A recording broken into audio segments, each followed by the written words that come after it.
Akashvani Adilabad 100.2 FM మనస్సు నిండా. ఆదిలాబాద్ జిల్లా అనగానే అందమైన అడవులకు, అందమైన జలపాతాలకు, ఇంకా ఎందరో మంది కవులు కళాకారులకు నిలయం. మరి యువకులు అన్ని రంగాల్లో రాణిస్తున్నారు.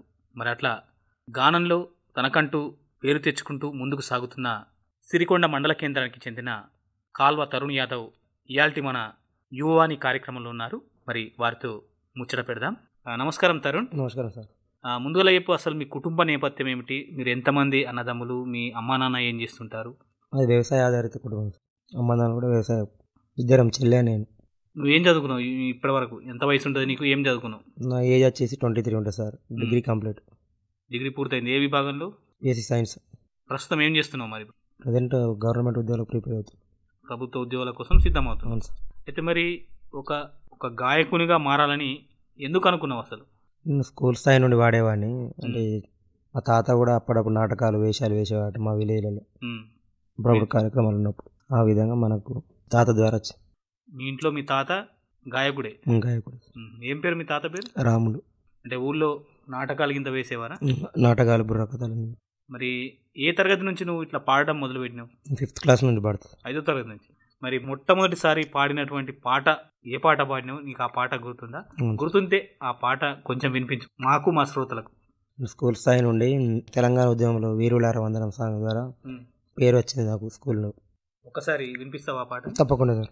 వీరులారా వందనం విద్యార్థి, అమరులారా వందనం పాదాలకు, మా త్యాగధనులారా మరచిపోము మేము, మా త్యాగధనులారా మరచిపోము మేము, గుండెల్లో గుడి గడుతం పోరుదండం వెడుతం, వీరులారా వందనం విద్యార్థి, అమరులారా వందనం పాదాలకు, వీరులారా వందనం విద్యార్థి, అమరులారా వందనం పాదాలకు. చాలా బాగుంది. నీ గొంతు కూడా చాలా బాగుంది. మరి ఈ పాట విన్న తర్వాత అందరు కూడా ఏమంటుండే? మీ స్నేహితులు కానీ, మీ ఉపాధ్యాయులు కానీ? ప్రోత్సహించిన వాయిస్ బాగుందని ప్రోత్సహించారు. ఇప్పుడు ఈ పాటలు పాడడం కోసం ఇక్కడ శిక్షణ కింద తీసుకున్నావా, లేకుంటే మీ సొంతగా నువ్వే ప్రాక్టీస్ చేస్తూ పాడేవాడివి? సొంతంగా తీసుకున్నాను. సొంతగా ప్రాక్టీస్ చేసి పాడేవాడిని. అప్పుడప్పుడు. మీరు రాస్తుంటారా పాటలు? రాయడం లేదు, కేవలం సేకరించిన పాటల్ని పాడడం, లేకుంటే ఎవరన్నా రాసి ఇచ్చిన పాటల్ని పాడడం. సార్. మరి ఈ పాటల పరంగా చూసుకుంటే ఇప్పటి వరకు నీకు బాగా గుర్తింపు తెచ్చిన పాట ఏదంటారు? అంటే మీరు ఇప్పుడు ఈ వీడియో రికార్డింగ్ చేసి పాటని యూట్యూబ్ ఛానల్లో పెట్టినరా? పెట్టినాం సార్. అలాంటి పాటలు ఎన్ని ఉన్నాయి? మరి ఆ పాటల గురించి చెప్పు. ఏజీ స్టూడియోలో పాడిన సార్ నేను సేకరించిన సాంగ్. నేనే యాక్టింగ్ చేసి నేనే పాడిన. ఏమిటి గురించి ఉంటుంది ఆ పాట? జానపద సేకరణ సాంగ్. అంటే బాబా మరదల పాట, బాబా మరదల, ఇంకేదైనా రైతు పాటనా? ఇట్లా బాబా మరదల సాంగ్. ఆ పాట కొంచెం వినిపించు మాకు. నల్ల కోడికి పిల్లలందం, నెమలికే కనుసారెలందా, మడ్లవోయే ఆడిదానికి, నరంగరజు బంగారు మరిది, ఎడమసేతి గాజులందము, ఎనకటి నాగాలివాడ ఎండి కద్దే పల్లెపోడ, నిన్న వచ్చిరి కన్నెలిద్దారు, ఈ నరంగరజు బంగారు మరిది నిన్ను లావు గలవరిద్దూరు, ఆకాశాన ఓయ పక్షి గుడ్లు యాడ వెట్టినావే, గోలుకొండ గొడుగురాలల్లా, నరంగరజు బంగారు మరిది ఎక్కబోతే దిగరాదయ్యా, నరంగరజు బంగారు మరిది ఎక్కబోతే దిగరాదయ్యా. చాలా బాగుంది. మరి ఈ పాటతో ఎట్లా గుర్తింపు వచ్చింది? ఎట్లా ముందుకెళ్ళింది? మరి మళ్ళీ ఒక 2 సాంగ్స్ వాడిన సార్ రికార్డింగ్. మళ్ళీ ఛానల్లో ఇంటర్వ్యూ ఇచ్చిన తెలంగాణ టాలెంట్ కానీ, హైదరాబాద్ పోస్టర్ కానీ, వివిధ ఛానల్లో యూట్యూబ్ ఛానల్లో ఇంటర్వ్యూ తీసుకున్నాను అక్కడ హైదరాబాద్. ఈ డిగ్రీ విద్యను చదువుతూ ఇటు సింగింగ్ వైపు కూడా, అంటే గానం వైపు కూడా ప్రయాణిస్తున్నావు. రెండు ఒకదానికొకటికి ఎలాంటి డిస్టర్బెన్స్ లేకుండా రెండింటిని కూడా కొనసాగిస్తున్నావు. అవును సార్. మీ ఇంట్లో ప్రోత్సాహం ఎట్లున్నది మరి నీకు? బాగానే ఉంటుంది సార్. ఎంకరేజ్ చేస్తాను ప్రతిదాన్ని. నువ్వు ఏది చేస్తా అనుకుంటే అది చేయంటారా? అవును సార్.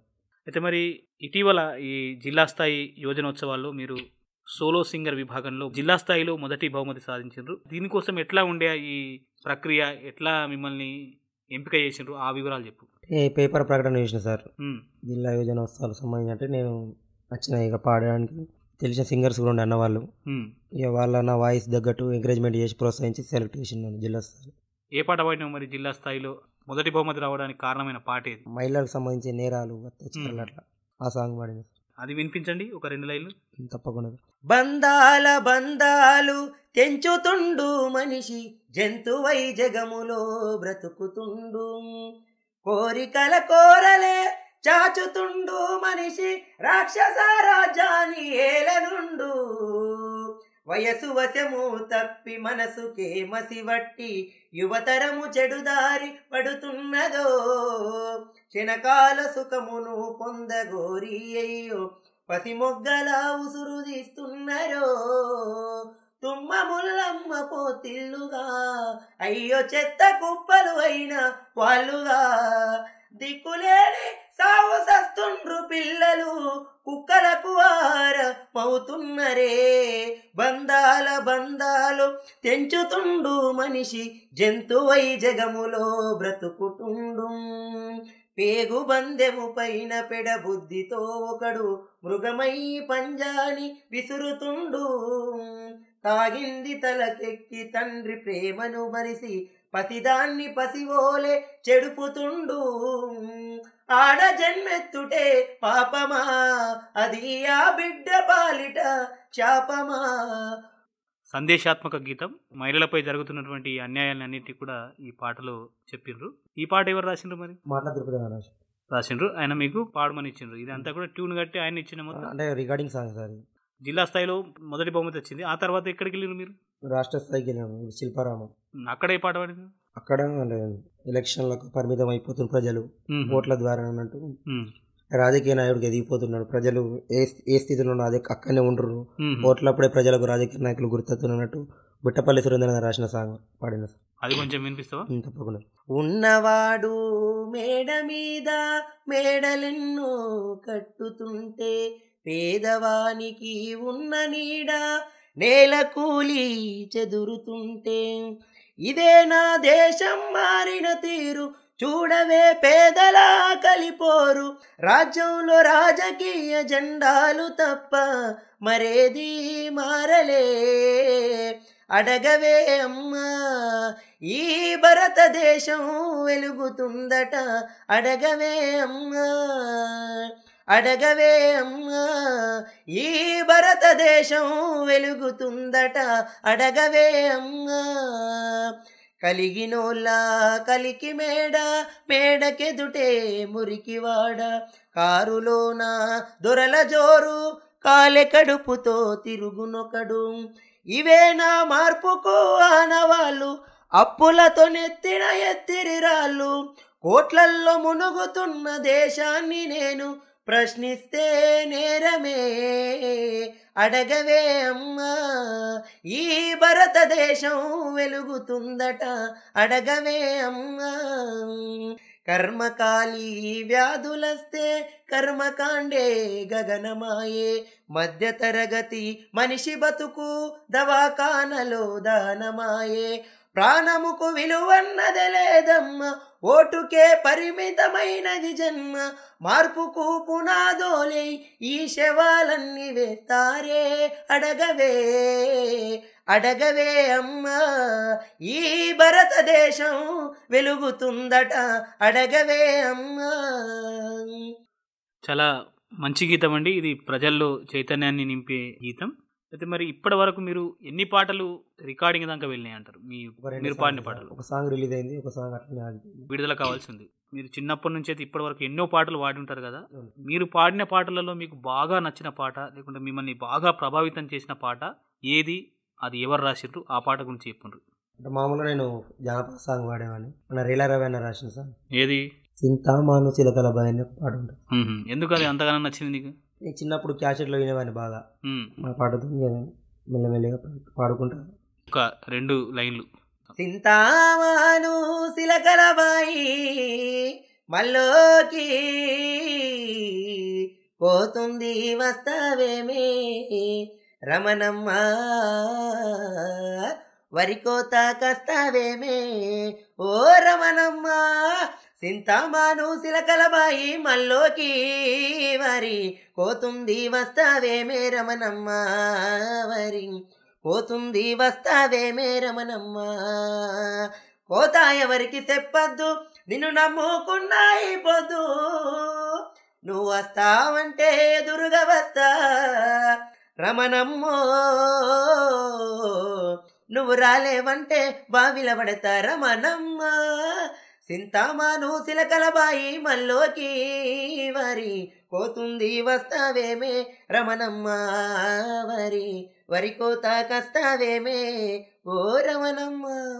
చాలా ఉత్సాహంగా ఉంది ఈ గీతం. మరి ఇటు యువకుల్లో చైతన్యం నింపే పాటలు పాడినావు, అదేవిధంగా ప్రజల్లో కూడా చైతన్యం నింపే పాటల్ని పాడినావు. మరి ఎవరికైనా అమ్మ అంటే చాలా ఇష్టం. అమ్మకు సంబంధించిన పాట అంటే ఏది పాడుతావు నువ్వు? ఏది పాడేవాడివి అమ్మకు సంబంధించిన పాటని? కమ్మనైన అమ్మ పాట పాడుతుండేవాడివి? పాడుతున్నా. ఒక 2 లైన్లు మా శ్రోతల కోసం పాడండి. కమ్మనైన అమ్మ పాట వింటే ఎంత మధురమో మనసుకు కాదు మరువతరము తల్లి గర్భాగుడిలో ఉన్నప్పుడు రక్తముద్దై ఎదుగుతున్నప్పుడు నవమాసాలు నిండుతున్నప్పుడు అమ్మ ఇక నేను కడుపులంటున్నప్పుడు. అయితే మరి తరుణ్, నీ లక్ష్యం ఏమున్నది? అంటే మీరు మీ జీవితంలో ఏం సాధించాలనుకుంటున్నారు? అంటే ఇటు గాయకునిగా స్థిరపడాలనుకుంటున్నారా, లేక ఇంకేమైనా సాధించాలనుకుంటున్నారా? ప్రభుత్వ ఉద్యోగం సార్, దాంతోపాటు అవకాశాలు వచ్చినప్పుడు సింగింగ్ కూడా 2 కూడా కొనసాగిస్తారు. మొదటి లక్ష్యం అయితే ప్రభుత్వ ఉద్యోగాన్ని సాధించాలి. అందుకోసం సిద్ధమవుతున్నావా మరి? అవును సార్. మరి తోటి యువకులకు ఏం చెప్తావు? ఒక గాయకునిగా, ఒక డిగ్రీ పూర్తి చేసిన విద్యార్థిగా, అదేవిధంగా పోటీ పరీక్షలకు సిద్ధమవుతున్న ఒక అభ్యర్థిగా వేరే నీతోటి యువకులకు ఏం చెప్తావు నువ్వు? ఒక లక్ష్యాన్ని పెట్టుకొని దాని వెంట కృషితో చేస్తే ఏదైనా సాధ్యం. కృషితోని సాధించాలంటావు? అవును సార్. కష్టపడి తత్వం అలవాటు చేసుకొని ముందుకెళ్తే విజయం అనేది తప్పకుండా వస్తుంది. చాలా మంచిది తరుణ్ యాదవ్. నువ్వైతే ఏవైతే ఈ లక్ష్యాలు అనుకుంటున్నావో ఈ లక్ష్యాలని సాధించాలని మేము మనసు నిండుగా కోరుకుంటూ మీ అనుభవాలను మాతో పంచుకున్నందుకు ధన్యవాదాలు. Thank you sir. Akashvani Adilabad 100.2 FM మనస్సు నిండా.